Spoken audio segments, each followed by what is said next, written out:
$39 a month for 36 months plus $17.50 bonus lease cash. Toyota, let's go places. The weather. It's something that affects us all every day. From sunny to severe and anything in between. This is why we First Alert. At Stanton, get a stash of contacts for year-round freshness.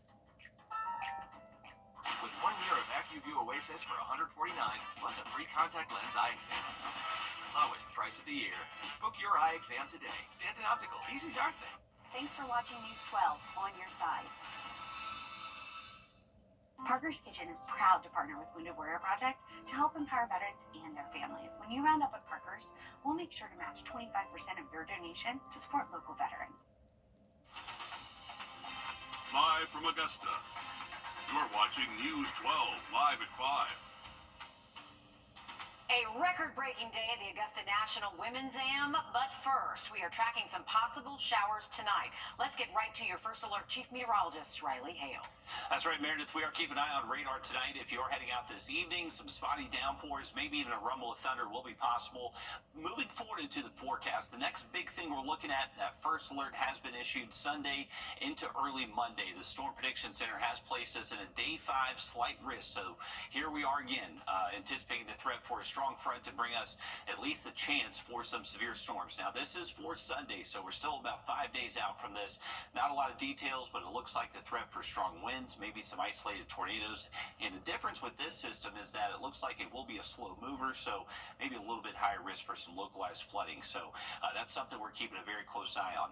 Also, something we're keeping an eye on, take a look at our sweeping radar. We are looking at some spotty downpours popping up here around Richmond, Columbia, Edgefield, Aiken County. So if your afternoon commute is going to take you around the area, there is going to be the potential for a few raindrops out there. Luckily, anything that forms today, not expected to be severe, but it's getting lifted up by this warm front just passing through the region.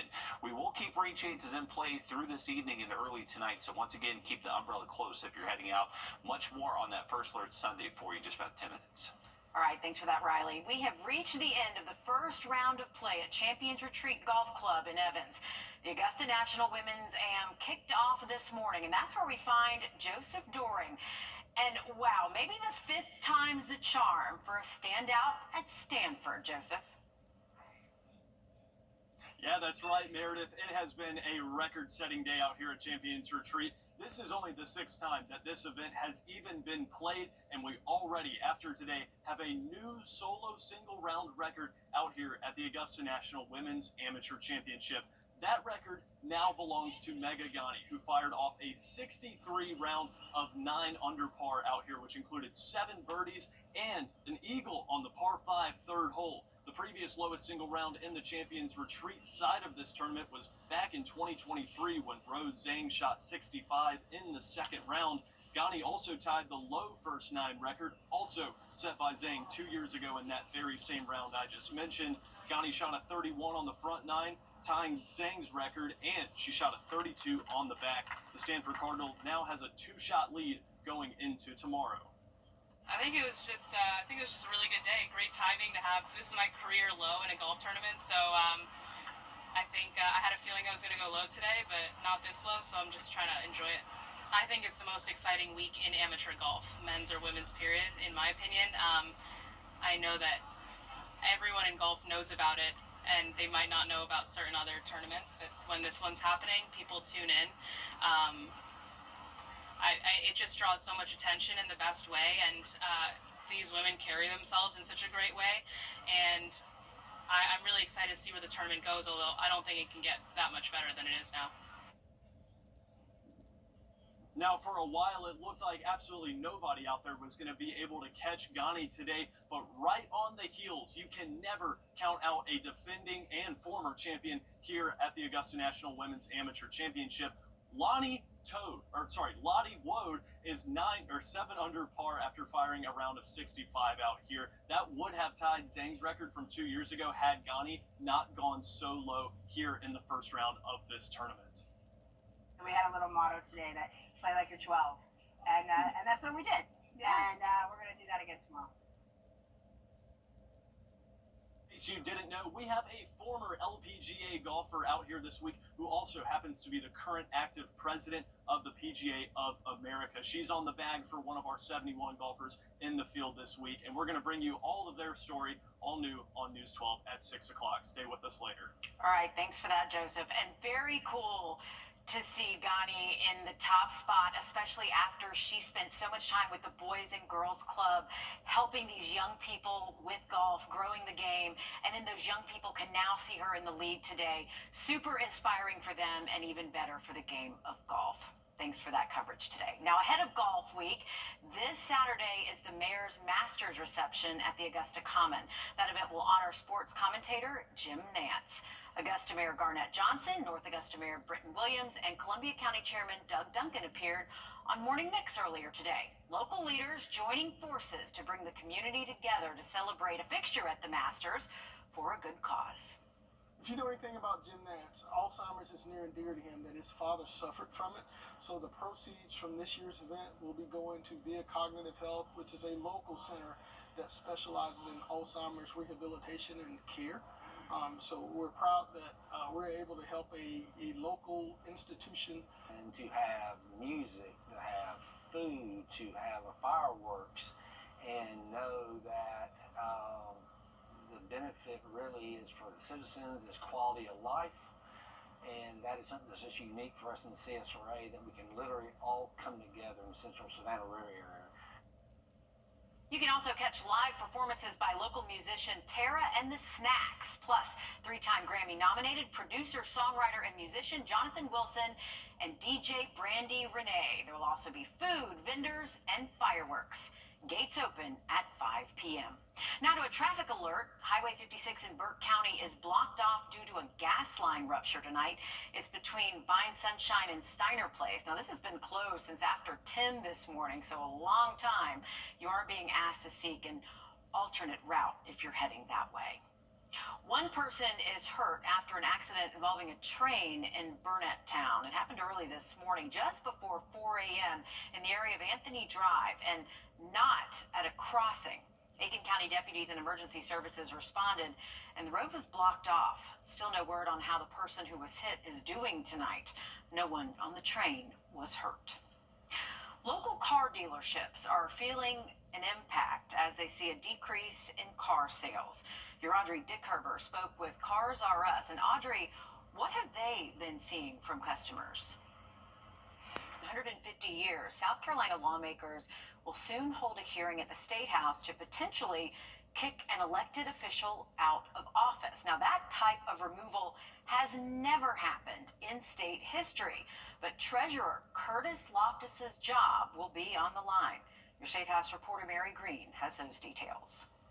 On Wednesday, senators introduced a resolution to remove State Treasurer Curtis Loftus from the elected position he's held for more than a decade.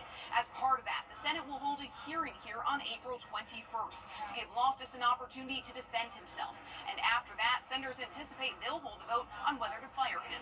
It is with heavy heart that is bound by an oath to discharge the duties of the office to which I've been elected that I and the senator from Georgetown, Senator Goldfinch, on behalf of the Constitutional Subcommittee of the Senate Finance Committee, introduced this concurrent resolution to remove Treasurer Loftus from his office for willful neglect of his duty. It's the most serious action to result at the State House so far from the investigation into a mystery $1.8 billion surplus that an outside audit determined was non-existent and the result of a years-long accounting error. Two of the state's three key financial officers who were involved and aware of the error have since resigned. But the third, Treasurer Curtis Loftus, has remained adamant he will not do so, calling legislative inquiries into the situation and his role in it a witch hunt. Some lawmakers see it differently, led by Senator Larry Grooms' Senate Finance Subcommittee, which has spearheaded the legislative investigation and called for Loftus's removal. 2/3 of members in the Senate and the House of Representatives would need to vote in favor for Loftus to lose his job. It really depends on the people who've heard him talk. I mean, the more senators hear him talk, the more they want to get rid of him. Governor Henry McMaster does not believe Loftus should lose his job, saying he doesn't think it would help the state. But it is important to note the governor does not have a role in this type of removal from office proceedings, which is entirely up to the General Assembly.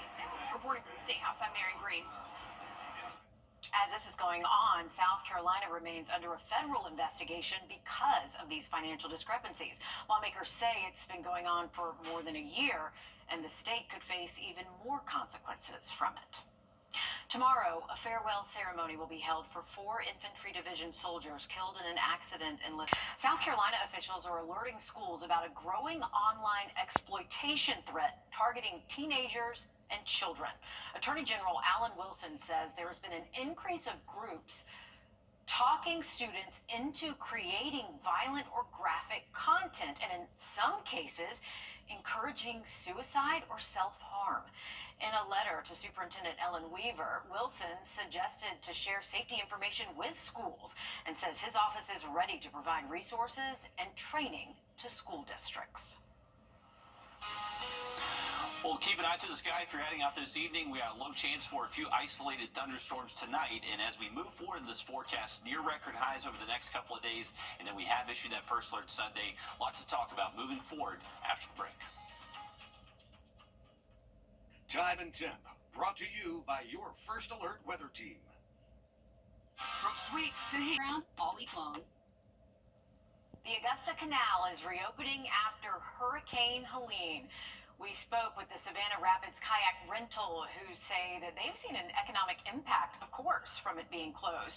The owner says they also own a bike shop as well. She says she's excited to see an increase of people coming during the next couple of weeks. I'm happy because this is the jewel of Augusta right here, you know, and we are not the only people. I mean, an explosion of kayakers, you know. A lot of people from out of town have come to do the river, have come to do the canal, and they're quite disappointed and a little disgruntled. But the good news, she says it will be open until April 16th, Riley. And you know what? The weather seems to be cooperating now that they're going to be open.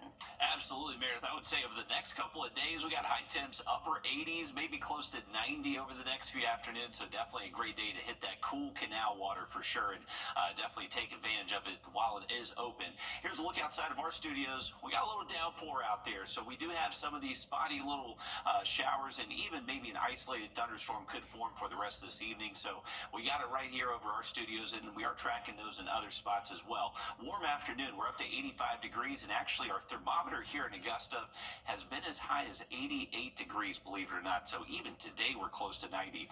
Here's a look at the downpour that we just had on our studio camera. So we are right there on the Savannah River, starting to really see it blossom over Martinez, getting towards Savannah Rapids Pavilion, and actually where we actually filmed that interview just a little bit ago. So a little bit wet there on the canal and the Savannah River. Here's a wider look at the region. You can see once we widen out the camera view, you can see much less rainfall. So these are spotty little downpours just moving in along the sea breeze. We got a warm front lifting through the region, so just a good recipe to keep these rain chances in play for the next several hours. I would say up until maybe 9-10 o'clock across the region. Once we get past midnight tonight, it does look much drier, and not expecting quite as much rain chances for your Thursday. Here's a look at our timeline moving forward. So we showed this briefly. Friday, Saturday, we are still looking at the potential for getting very close to record high temperatures. We're even close to a record high temperature this afternoon, believe it or not. So warm temps for the rest of the week. What's new this afternoon? We have issued a first alert on Sunday. We've been mentioning that there's a chance for thunderstorms Sunday of the last couple of days, but what's changed today is that the Storm Prediction Center has placed us underneath at least a 15% risk of seeing severe storms. So this is for Sunday. Right now it looks like it would be much later into the day Sunday, so Sunday morning plans likely wouldn't be impacted by this, but the heavy rain threat will likely continue into Monday. This is going to be a slow-moving front, so the potential is definitely going to be there for not only some severe storms, but also maybe heavy rain, maybe 1 to 2 inches. This is looking at wind gusts, so potentially seeing some of these gusty winds with thunderstorms showing up Sunday afternoon, lasting possibly up until maybe Sunday night. But as we head into Monday, not expecting severe weather Monday, but it will stay pretty breezy out there. We'll definitely see that rain continue Monday as well. Here's the latest from the Storm Prediction Center. So a 15% risk that, once again, includes about 90% of the CS array, goes over the Savannah River and covers most of our Carolina counties. So this is where the bullseye is for the potential of severe storms to form on Sunday into Sunday night, and we're going to be keeping a very close eye on it. What's also going to be happening once we get past Sunday is that the rain's going to continue Monday, and likely we could see a much more rain Monday relative to Sunday, depending how quickly those storms move in.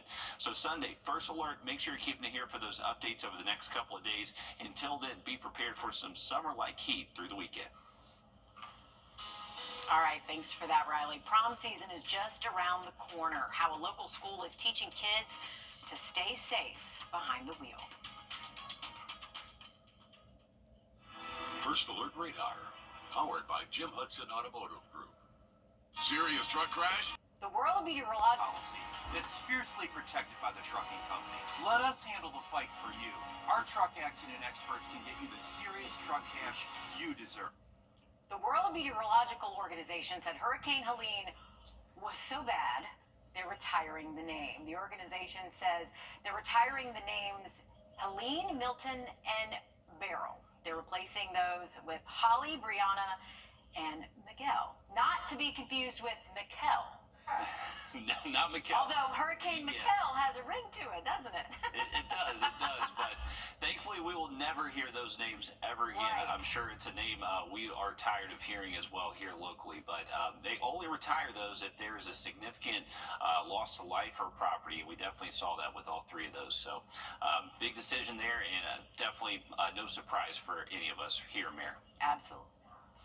Take a look at our rain chances moving forward this weekend into early next week. We do have a better chance to see some thunderstorms Sunday into Monday, and potentially we could see some severe storms Sunday. So we have issued a first alert, and along with the chance for maybe some severe storms showing up Sunday into Monday, there's also going to be some heavy rain. Take a look at these rain totals over the next 7 days: 1 to 2 inches, and likely 2-inch plus in many spots across the region. So if you live in a flood-prone area, be prepared for some heavy rain that will show up between Sunday and Monday. Right now, we are underneath a marginal risk, so this means isolated flash flood reports will be possible, mainly for those flood-prone areas. So if you flood easily, poor drainage, low-lying areas, that's where we'll likely have some spots. Now, once we get past all that rain early next week, it's going to be driven by cold front. So behind that front, we are expecting our temperatures to cool off a good bit. Actually, could see morning temps potentially hit the 30s at some point next week, next Wednesday, Thursday morning. So we're going to have to watch that closely for maybe some frost advisories across the area. Before we get there, though, we do have very warm temperatures over the next several afternoons. We're going to be close to 90 tomorrow all the way through Sunday. And remember, Sunday, that's when the first alert is in effect. Keep it here for those updates. All right, thanks for that. Tomorrow, the city of Aiken is hosting a public hearing on the proposed Powder House Road Connector project. Now, this is video from crews breaking ground on that project that will help with traffic issues in the Whiskey Road area. That project will go between Powder House Road and the South Centennial Avenue Connector. Construction is set to start April 14th for the first phase of this. Now, this is from 5 to 7 p.m. at the Odell Weeks Activity Center. It's almost that time of year again where your child will be getting all dressed up for prom. But of course, with that comes the safety concerns of how your child will get to and from the big dance safely without an accident. Today, the McCormick County School District hosting a prom underage drinking prevention awareness program. But really, this could go for any young person watching right now. Officials showed them a simulated car accident scenario where showing the consequences of underage drinking, driving, and drug use was on full display. We spoke with a student who says this simulation was an eye-opener. Seeing the looks on people's faces, like it can get real at a snap of a finger, and like seeing the dead people placed everywhere. I said, well, it got real for me. I want to show the classes that is don't drink and drive. You shouldn't be texting, driving, or nothing. Drive safe at all times. You can see she had some pretty interesting makeup there to participate in this very real-looking scenario. Officials say they want to make sure students are safe at all times, not just prom night, but especially at the end of the school year with more celebrations and, of course, more students behind the wheel during summer. We're back in a bit. I'm Mayor Garnett Johnson. I'm Mayor. The First Alert team, named best in Georgia.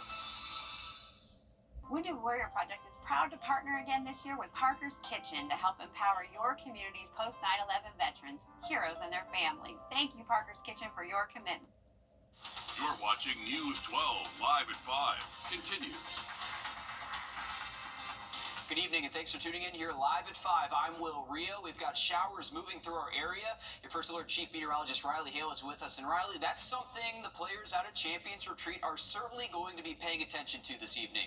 Definitely so. Well, we're going to be keeping an eye on these for the next several hours across the region. So if you have plans to head out for the next couple of hours into early this evening, we are going to have this opportunity for some spotty showers, maybe even hear a rumble of thunder. We actually just had a little lightning strike right here at our studio. So watch out for that. If you hear thunder, make sure you're getting inside. Update today is that we have issued a first alert for Sunday. This is going to be one of fairly strong fronts moving in and bringing us the potential for severe weather. And this is what's new, issued from around 10 p.m. tonight. Record highs the next few days. More on that in just about 10 minutes. Riley, what a first round of the Augusta National Women's Amateur. A slow start turned into a roaring finish on the leaderboard. Alyssa Lyons joins us live now from Champions Retreat. Alyssa, what a historic day out there as well. What was the feeling like? Pretty much like a roller coaster, Will. It was like getting on, strapping in, slowly going up the hill, and then it was full speed ahead. Megan Gane owning every inch of this course. Now, if you are just joining us, Megan Gane, the Stanford golfer, eclipsed the low round record of the tournament and broke the course record with a 63. It's her 5th time playing this tournament. She's never finished better than tied for 9th. She placed back at tied for 20th last year. Someone who also knows about finishing towards the back on Saturday, but making a crowning run, Lottie Woad. She finished 13th the year prior to winning. Woad came within 2 shots of Gane through her back 9 finish. Her final birdie came on 18. Saw the scoreboards during the round, so I knew I wasn't in the lead, but I feel like before today I would have thought 7 under was a good score. I knew it was going to be soft and very scoreable, but I didn't really see a 63. Knowing certain pins, even like on the practice day, you can practice too, and I feel like you need, in order to score well here, you do need to make sure you hit the fairway and have good tee shots, so kind of knowing those lines beforehand is definitely helpful. And here's a name you may remember, Hannah Darling, the South Carolina golfer. She actually matched Hannah Darling's 8 under record from the first round last year. Now, again, if you are from the 2 states, from Augusta, Georgia, South Carolina, there are so many great golfers out here to watch and root for, but none better than the SEC. And we have 4 between our 2 states, and 1 a returner to this course in this tournament.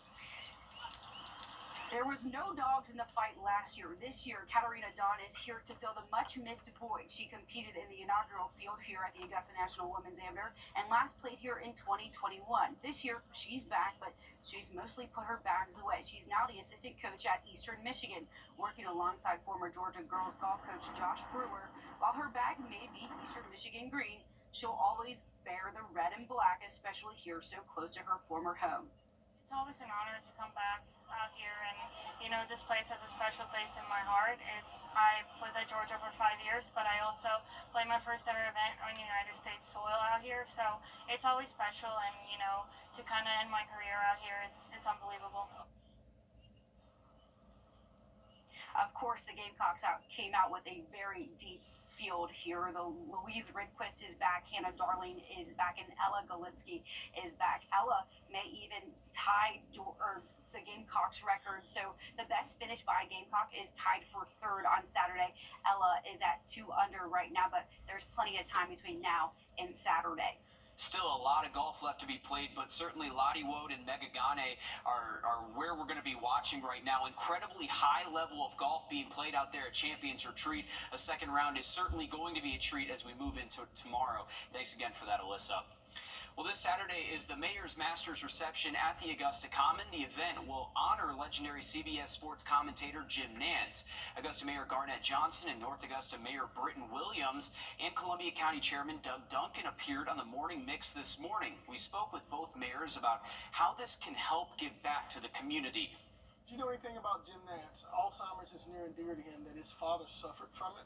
So the proceeds from this year's event will be going to Via Cognitive Health, which is a local center that specializes in Alzheimer's rehabilitation and care. So we're proud that we're able to help a local institution and to have music, to have food, to have a fireworks, and know that the benefit really is for the citizens, is quality of life, and that is something that's just unique for us in CSRA, that we can literally all come together in the Central Savannah River area. Live performances will be by local musician Tara and the Snacks, three-time Grammy-nominated producer, songwriter, and musician Jonathan Wilson, and DJ Brandy Renee Company. There also will be food vendors and fireworks, gates open at 5 p.m. Well, azaleas are blooming and green golf traffic signs are up all around Augusta, meaning Golf Week is nearly here. As thousands of people come into town next week, safety, of course, is top of mind. This year, we have a new sheriff and more deputies in Richmond County to implement safety measures all across the city. Your Sydney Hood is live at 5 in our newsroom. Sydney, what's the sheriff's office doing to make sure everyone is staying safe tournament week? Well, the biggest week of the year for Augusta means one thing for the sheriff's office: stay ready and stay moving. A lot of prep work goes into welcoming thousands to Augusta. Deputies start planning for Golf Week during the summer, actually. And like you mentioned, between the golf signs and azaleas, you don't have to go far to notice springtime is here. The sheriff's office says they'll have just about every local Georgia agency here to help them, and a lot of these deputies will be on traffic patrol, stationed at roads like Riverwatch Parkway, Washington Road, and I-20, all with the goal of making the experience for everyone as smooth as possible. There's a lot going on, but we also have to make sure we keep our head on a swivel, and we're always looking for anything suspicious, anything that's out of place. So it can definitely be draining. They're long days, but we prepare them for them. We have meetings. We have a lot of tabletops that we do way before tournament even comes, and we try to look at every possible thing that could go wrong and have a plan for that. Coming up on News 12 at 6 o'clock, how the sheriff's office is using more deputies and more technology to ensure you and your family are safe throughout the week. All right, thanks, Sydney, for keeping us updated with that. When we're working to learn more about after one person is injured in a train accident in Burnett Town this morning. It happened just before 4 a.m. in the area of Anthony Drive and not at a crossing there. The Aiken County Sheriff's Office and emergency services responded. The coroner's office says it was not called to the scene. We are working to learn how badly that person was injured. No one on the train was injured. A budget battle is underway determining which Georgia programs and departments get critical funding. As your Georgia State House reporter Abby Kasoris explains, negotiations are coming down to the wire. I sat under its consideration following a resolution of the House. A packet full of bills for lawmakers to vote on, but looming large, the only bill lawmakers are required to pass, the budget. Who turned the air conditioning on in here? It must be hot. I mean, God, I thought it was just be heated. Playful back and forth between the House and Senate Appropriations Chairman. It's only as cold as my heart. I appreciate that. The House and Senate can't seem to agree. $383 million separates their proposals. Senate Appropriations Chairman Blake Tillery says they will not budge on committing to fully funding the Georgia Promise Scholarship, $6,500 for students zoned to some of the state's lowest performing schools. Well, we want to fully fund the Promise Scholarship.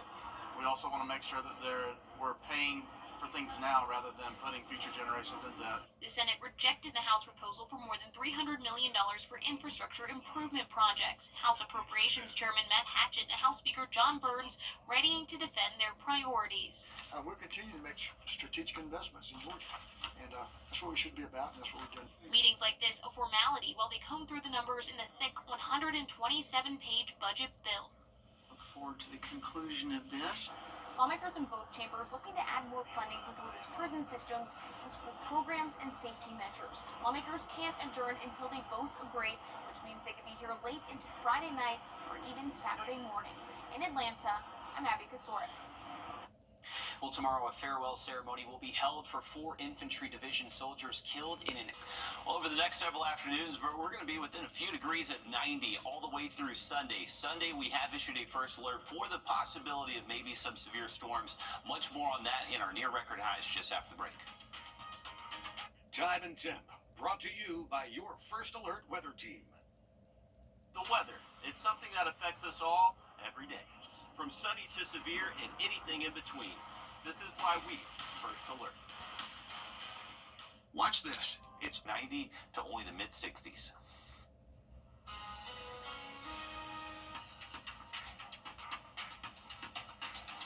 your tech. I'm Jamie Tucker. We're tackling cleaning the computer you use every day, inside and out. First Alert Radar, powered by Jim Hudson Automotive Group. All right, if you just take a look Friday and Saturday. Remember, First Alert Sunday for that risk of severe storms. Keep it here for those updates over the next few days. All right, thanks, Riley. Spring cleaning is in full swing for many people, but there's one area we often neglect, our computers. Our consumer tech reporter, Jamie Tucker, explains how to do it safely. When was the last time you gave your computer a thorough cleaning? If it's been a while or never, this is the perfect time for a little digital spring cleaning. Dust turns to gunk and makes the fans work harder to cool the system, so you might notice it making noise. It also traps heat around the components and shortens the lifespan of hard drives. Turn off the computer and unplug it, then clean the filters with canned air. Careful not to damage the components. Clean the keyboard with the air and some of this gel to get in between the keys. For the screen, use a microfiber cloth first. And if there are fingerprints, use a mixture of water and alcohol on the cloth. Don't spray directly on the screen, and avoid paper towels. They can scratch the screen. Tidy up the desktop by grouping programs into file folders. If you haven't done this before, you'll probably notice some you don't need or use. Go into the Applications folder and uninstall them. Deleting the icon will not remove them from the computer. And while you're in settings, look at the Startup tab and the column Startup Impact. Programs with high impact slow down the time it takes for the computer to start up. If you don't need Zoom, Spotify, Microsoft Teams, or unused software every time you log on, you can remove them from the startup menu. Clear out the Downloads folder. If you've installed a program, you don't need the downloads. Once you finish, empty the trash folder, run a program like CCleaner, and delete unused files and programs. And after all of that, restart your computer. If you haven't done this in a while, I guarantee you'll notice a difference. That's What the Tech. I'm Jamie Tucker. For step-by-step directions, you can head to our website, WRDW.com. Well, tomorrow, the City of Aiken is hosting a public hearing on the proposed Powderhouse Road Connector project. This is video from crews breaking ground on the project that will help with traffic issues in the Whiskey Road area. The project will go between Powderhouse Road and the South Centennial Avenue connector. Construction starts on April 14th for the first phase. This is from 5 to 7 p.m. at the Odell Weeks Activity Center. Well, an early look at our 3-degree guarantee. Our forecast, 84, actual high 87. They get a little bit warmer today, but our new April charity is the Boys and Girls Club of Greater Augusta. Glad to partner with them. So $50 heading towards them, and they got $50 yesterday, too. I'm going to link your 7-day just after the break.